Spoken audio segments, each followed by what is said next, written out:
Hi guys, my name's Seb Tudor, I'm the man on the Silver Mountain, and welcome back. Now today I kind of want to take a weird kind of shift away from some of the stuff that we usually talk about to talk about something a bit more abstract. And that is the fact that recently, with a lot of the developments in automation, a lot of the developments in virtual intelligence, virtual assistance, artificial intelligence, it's become a huge discussion. But more importantly, there are an awful lot of people who are afraid of it, and it's not something that it necessarily doesn't deserve respect and maybe a little bit of fear. But the thing that stands out to me is that a lot of the kind of elements that we see of this that spill over into the the populist mindset are things that are shown off in stuff like, I don't know, Humans or Detroit Become Human or Westworld, where the robots suddenly go off on a rampage, or they become aware, they become more like us than we want them to, and then they go off and do their own thing. And it's interesting to consider that in all of those situations, the AI, the robots, the androids, whatever it is that they want to be described as in that particular situation, they are always human-like. They are always made to be as like us as possible. And then on top of that, it becomes this situation where people treat them like crap.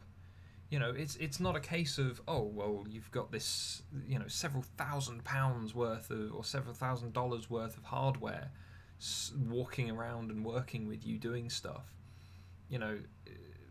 That is possibly one of the things that's least believable about each of these shows, because you've got people mistreating and harming and damaging these and taking advantage of these machines, these synthetic individuals, in ways that nobody would do if they cost the amount that they suggest that they cost in these shows and in these games. Like, especially in some of these games as well, it's like, or in some of these places as well, like in the game Detroit Become Human, there's huge unemployment as a result of the androids that are kicking around the place, because they're taking all of the menial jobs, all the lower paid jobs, all the less specialized jobs. And as a result, though, it's a case of looking at it and going, okay, that's interesting, but then why would your kind of down on their luck, no job, no money individual be able to afford several £1,000s or several $1,000s in Detroit's case for this android, to then damage it irreparably and then repair it? It doesn't really add up.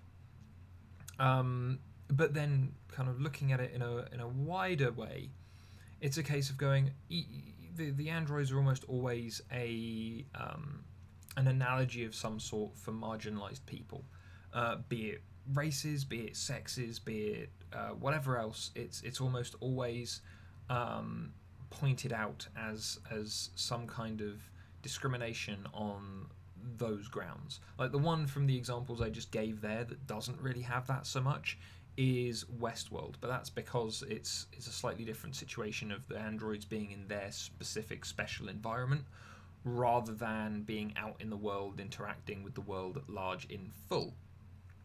But it still comes down to, we treat them badly and then they rebel.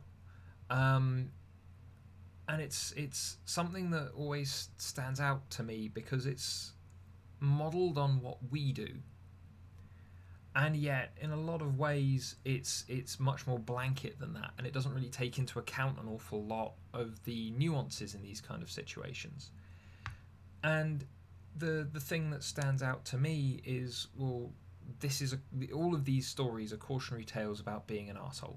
If you're an arsehole, if you insult people, if you grind them down, if you attack them, then no matter how long it takes, eventually that person is just going to get sick of your shit.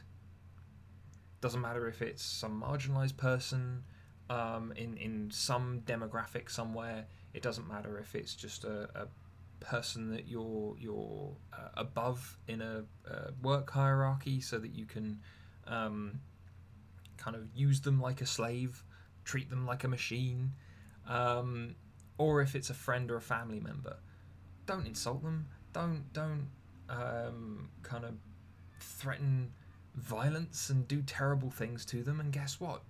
They won't rise up and come and get you. That's the moral of all of these stories.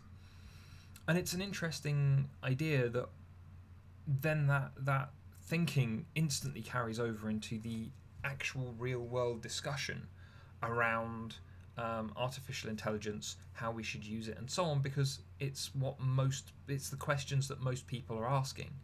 Oh, will this be Skynet? Will this be like these TV shows and these games? Will it be like these things? And the answer is probably not. Like taking a look at some of the investigations into early stage AI that are being built at the moment. Like some of the ones that are interesting, for instance, are the ones where I can't remember which place did it, but they had two AIs talking to each other and they created their own language, and it was something that the others couldn't understand, and so they panicked and they got worried about it, and so they kind of shut them down and erased everything and started to work it around again. Personally, I feel like that's a mistake. I feel like, respecting the fact that they've made a language that you can't understand, that's fine. That's something to take note of. It's not something to erase. And that fear is what then breeds the rest of the negativity around these topics and around these ideas that then feed back into the media that we consume, which then again demonstrates itself in a way that doesn't really relate to the work being done on artificial intelligence, but prompts questions and discussions are basically around treating the machines, the androids, the AIs in a way that we have treated other humans in the past, and how terrible that would be.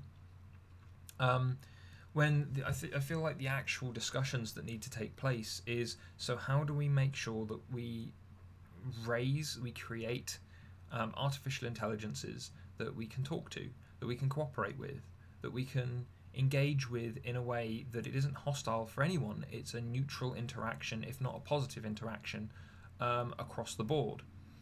And I feel like the example of the two AIs that talked to each other and built their own language that the researchers couldn't understand is a good one to work with. Because you go, oh, they're talking to each other, oh, we don't know what they're saying, oh, that's terrible. Well, fine, you can shut them down, but I wouldn't suggest erasing everything. Like, the one thing that stood out to me was, why not introduce a third learning machine there specifically with the instructions to learn the language and translate it for you. Find out what they're talking about.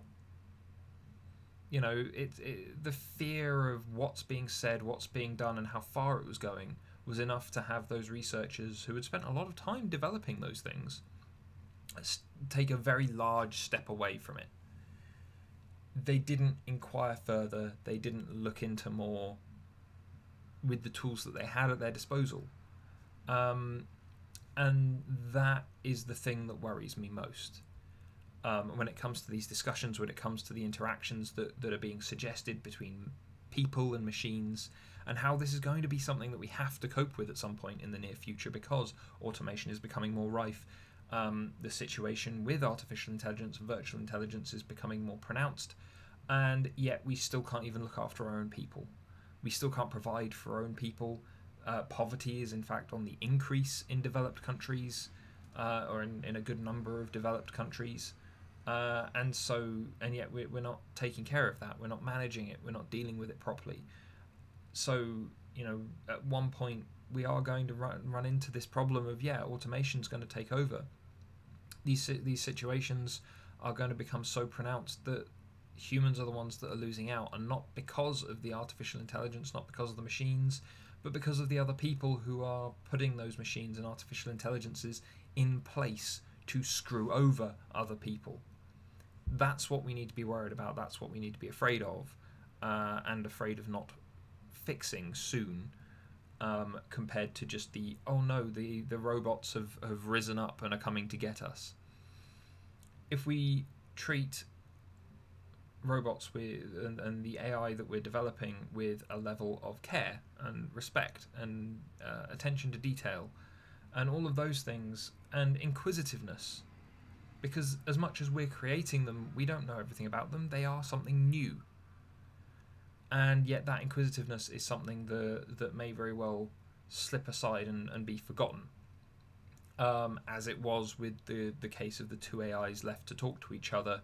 The inquisitiveness was abandoned as soon as they did something unexpected, when surely them doing something unexpected is what you would count as a result. It means that they have done something outside of the range that the researchers had initially envisioned. That's exciting. That's interesting. That's something to be inquired into, not something to be shut down.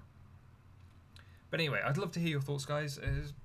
Just a little video on my thoughts, considering that I've been watching Westworld. I've only just caught up to watching Humans now. So I've just started season 1 of that, and then obviously everyone and their mother is playing Detroit Become Human at the moment on YouTube and on Twitch. So it's stuff that keeps coming up. And when we've got another Terminator movie coming up at some point in the future, and we've got all kinds of other stuff going on in the real world discussions around automation and how we can solve the problems for people when they're going to be losing their jobs to machines. It's that kind of thing that we need to be working on, because again, also inquisitiveness in regards to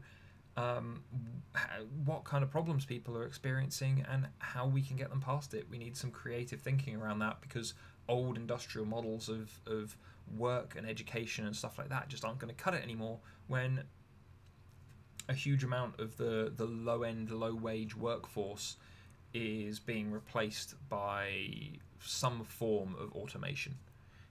Think about the number of people who work in call centers, and then think about the fact that Google not so long ago demonstrated their duplex system that can take calls, make calls, and present information sounding within reason like a person. All those call centers for entire businesses, entire countries, could be condensed down to a few high power kind of computers with multiple instances of duplex running. And potentially you could have so many instances of that system running, considering that that's a system that's supposed to be working on a smartphone. That's a lot that can be taken away from people very quickly, where you'd only need a handful of supervisors for those AIs in those call centers, or virtual intelligences in those call centers, so that you could have someone human to talk to if it was needed, which, from what Duplex has shown us, from what Google has shown us so far, doesn't necessarily seem to be a case that would turn up as often as you'd think. But again, I'd love to hear your thoughts, guys. This is obviously going to be something that probably gets discussed more and more into the future, both in terms of the fears and the worries and the issues with it, as well as what's actually going to happen and how that's going to kind of push us into the future, or possibly kind of diminish us as a society as certain people get better and richer and more substantial off that automation, and then all the rest of us get kind of screwed over. But anyway, I'd love to hear your thoughts. It's a very interesting conversation to have. And so otherwise, guys, thank you very much for watching, and I'd love to hear what you think. And I will see you in the video later. Take care. Thank you very much for watching, guys. If you enjoyed this video or found it interesting, please drop us a like, share this video, and subscribe for more. And I'll see you in the video later. Take care.